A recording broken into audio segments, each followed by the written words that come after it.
Hey guys, this is Hell Hades. This is a Raid Shadow Legends video. I just want to do a quick update video now that we know.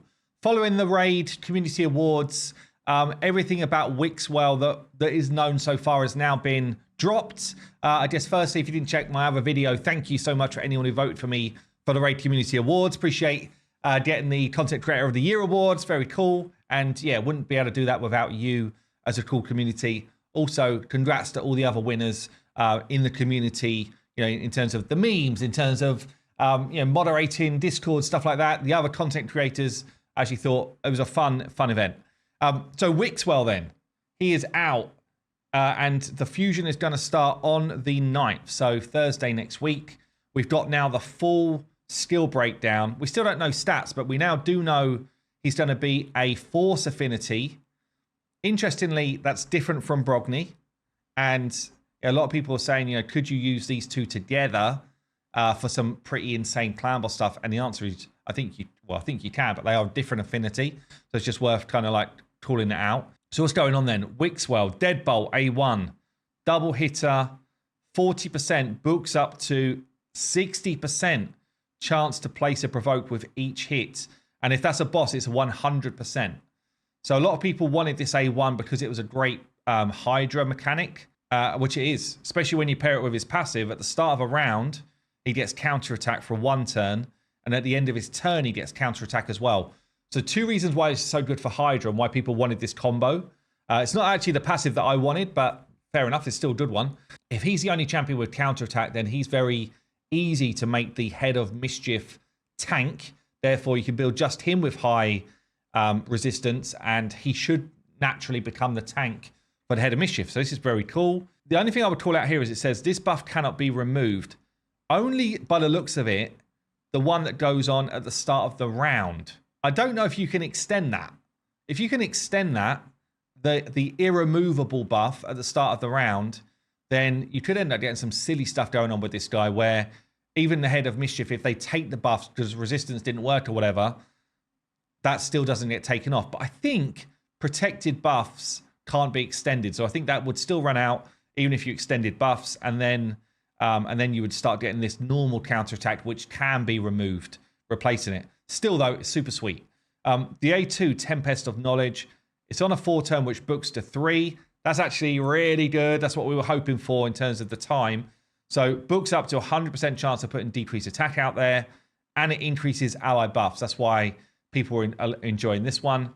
Also, now becomes the 3rd champion in the game that's got a chance to, maybe the 4th actually, to extend shields. But we're hoping this one's more like the value of a Brogni extend shield.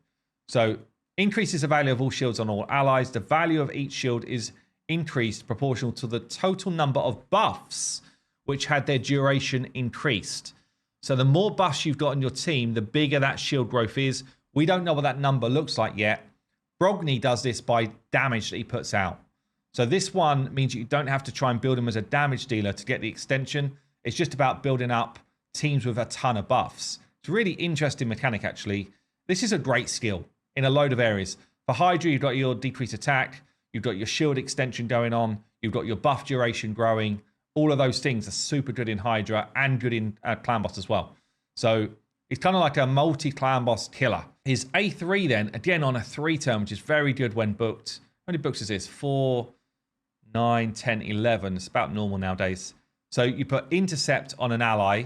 Intercept basically means that you won't be stunned, or you won't have like a control mechanic land on you all the time. You've got intercept buffs going on. So if someone tries to stun you, it will eat one of your intercept buffs.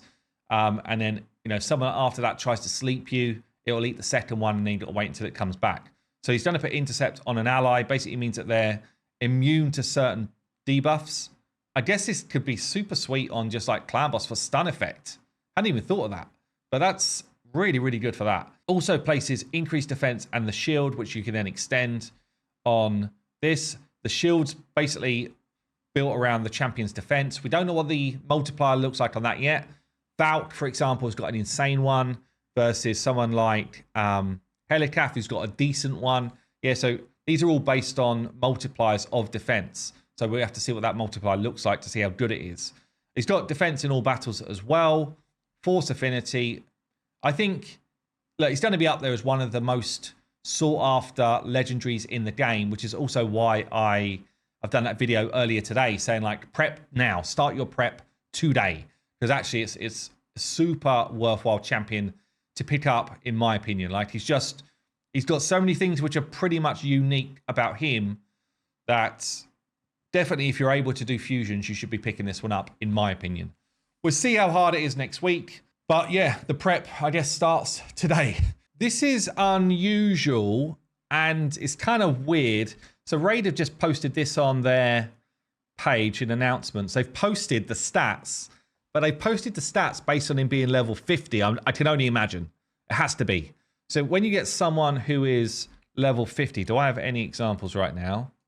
Let's look for a legendary that is low level. Do I have any? Yeah, like this. So you see here, when someone is level 50, they start off with low base stats. It shouldn't be new news to anyone. But instead of telling us what his like full stats are, we don't see them. So we don't know.